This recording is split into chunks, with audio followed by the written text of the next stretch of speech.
हाय दोस्तों, तो आप सबका फिर से स्वागत है आपके अपने चैनल जीरो पीरियड में। तो कुछ समय का गैप था, कुछ अंतराल के बाद हम लोग वीडियो लेके आ रहे हैं आपके साथ। तो आज का हमारा टॉपिक होगा त्वरण यानी कि एक्सेलरेशन। त्वरण या एक्सेलरेशन जो है एक बहुत ही इंपॉर्टेंट टॉपिक है दोस्तों, क्योंकि इसके बाद जो भी चीजें हम लोग पढ़ेंगे उसमें एक्सेलरेशन का जो यूज है वो हमेशा रहेगा। इवन फोर्थ चैप्टर जब हम लोग दूसरा चैप्टर पढ़ेंगे उसमें भी एक्सेलरेशन का बहुत ज्यादा यूज रहेगा। तो आप आज इसकी वीडियो को ध्यान से देखिए और त्वरण या एक्सेलरेशन को प्रॉपरली समझने का कोशिश कीजिए। तो चलिए ज्यादा टाइम हम लोग ना लेते हुए क्लास को स्टार्ट करते हैं। तो आज का दोस्तों हमारा टॉपिक है त्वरण।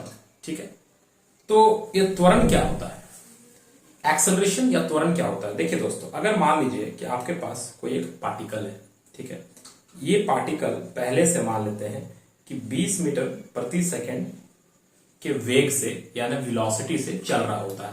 ठीक है, तो जब ये 20 मीटर पर सेकंड के वेग से या गति से चल रहा होता है तो क्या हो गया, कुछ समय के बाद मान लेते हैं कि इसका जो वेग है वो 30 मीटर प्रति सेकंड हो गया।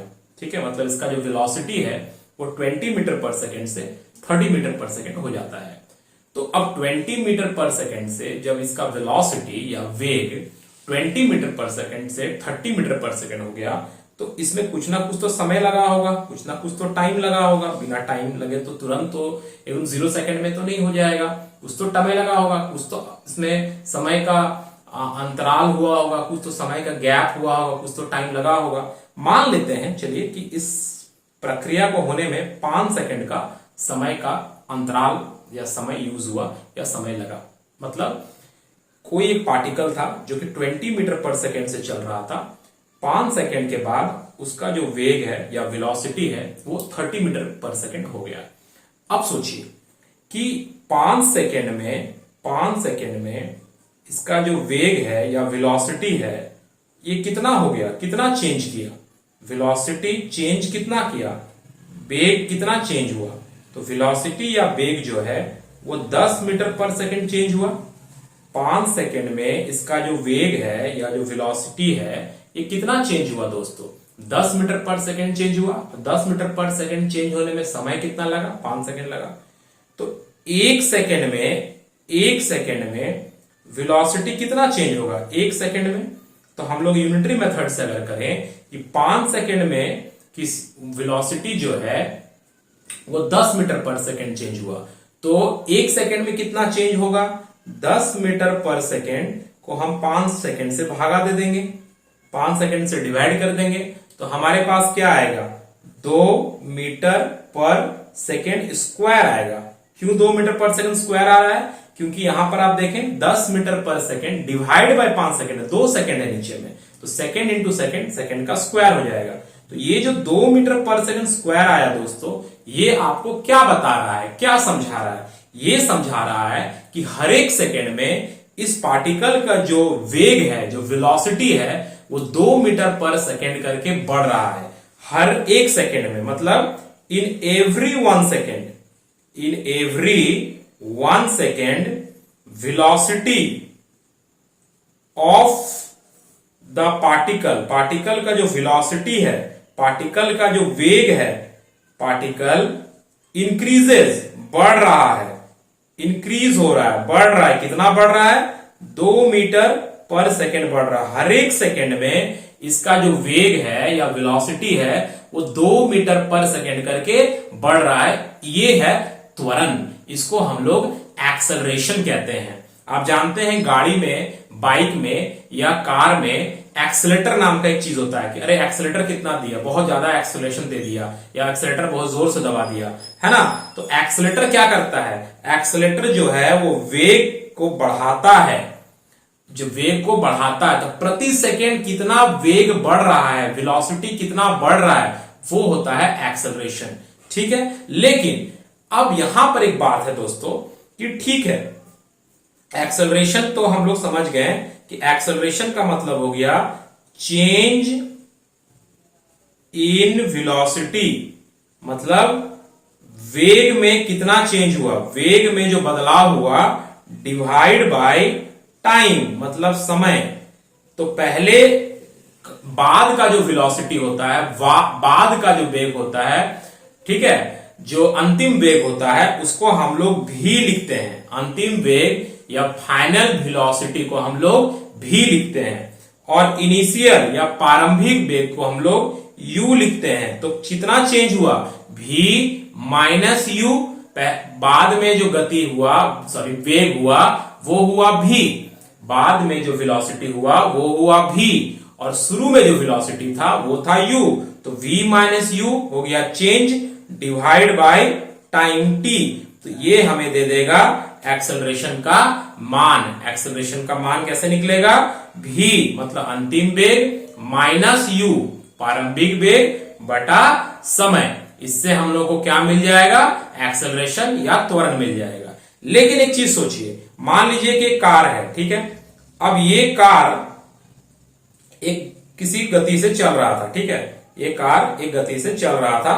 मान लीजिए ये कार 50 मीटर प्रति सेकंड से चल रहा था, थोड़ी देर के लिए मान लेते हैं। अब आपने इस कार में, कार का जो ड्राइवर था या आपने इसमें ब्रेक लगा दिया, ठीक है। तो जब ब्रेक आप लगाएंगे तब तो इसका वेग जो है, इसका वेलोसिटी का जो मान है वो तो घटेगा, वेलोसिटी का जो मान है वो तो घटेगा दोस्तों। मान लीजिए 50 से ये 30 हो गया ब्रेक लगाने के बाद, ठीक है, 30 हो गया, और 50 से 30 होने में मान लेते समय इसको लगा 5 सेकंड का समय लगा, 5 सेकंड का समय लगा।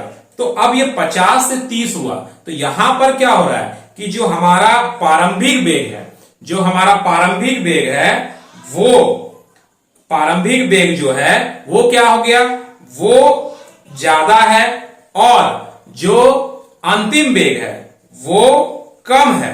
ब्रेक लगाने से प्रारंभिक वेग जो है वो ज्यादा था, अंतिम वेग जो है वो कम हो गया।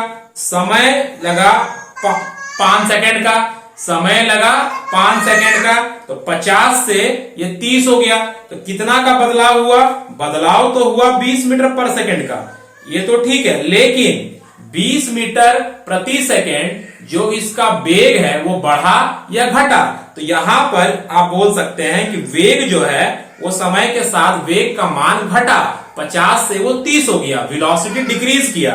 तो यहां जब आप एक्सेलरेशन कैलकुलेट करेंगे, यहां जब आप एक्सेलरेशन कैलकुलेट करेंगे, मतलब आप लिखेंगे v माइनस u बटा t। तो v आपका कम है, u आपका ज्यादा है, तो ये जो मान है ये मान आपका नेगेटिव आ जाएगा, ये मान आपका नेगेटिव आने लगेगा। क्योंकि अभी इसी उदाहरण में अगर आप देखें तो v अंतिम वेग आपका 30 हो गया, और प्रारंभिक वेग जो था वो 50 था, और समय मान लीजिए 5। तो यहां पर हो जाएगा -20 बटा 5, मतलब -4 मीटर प्रति सेकंड स्क्वायर। इसका मतलब हुआ कि हर एक सेकंड में इसका जो गति है वो 4 मीटर प्रति सेकंड करके घट रहा है। तो इसको हम लोग बोलते हैं रिटार्डेशन हो रहा है। क्या बोलते हैं, रिटार्डेशन हो रहा है, ठीक है। मतलब इसका जो एक्सेलरेशन आ रहा है, इसका जो त्वरण आ रहा है वो नेगेटिव में आ रहा है। नेगेटिव त्वरण का मतलब होता है कि वेग जो है वो समय के साथ साथ घट रहा है, वेग जो है वो समय के साथ साथ क्या हो रहा है दोस्तों, घट रहा है। तो ये था त्वरण के बारे में आज का वीडियो। त्वरण का मतलब होता है वेग में परिवर्तन बटा समय, मतलब acceleration is equal to change in velocity by time. तो ये था आज के एक्सेलरेशन के बारे में हमारा एक वीडियो। नेक्स्ट वीडियोस में हम लोग बात करेंगे ग्राफ से हम लोग गति को, या जो हमारा मोशन है, या जो हमारा गति हो रही है हमारे प्रकृति में, उस गति जो भी कार चल रहा है, बाइक चल रहा है, हम लोग चल रहे हैं, उसमें हम लोग किसी भी चीज के गति को ग्राफ से कैसे दिखाएंगे, और ग्राफ से हम लोग क्या क्या कैलकुलेट कर सकते हैं, इसके बारे में बात करेंगे। तो आज की वीडियो में इतना ही। त्वरण के बारे में आई होप कि आप लोगों को समझ में आ गया होगा। चलिए तो नेक्स्ट वीडियो का इंतजार करते हैं, और हम लोग नेक्स्ट वीडियो में मिलते हैं ग्राफिकल रिप्रेजेंटेशन ऑफ मोशन को लेके, मतलब जो गति हो रहा है, जो मोशन हो रहा है, उसको ग्राफ में हम लोग कैसे दिखाएंगे। धन्यवाद, मिलते हैं नेक्स्ट वीडियो में, बाय।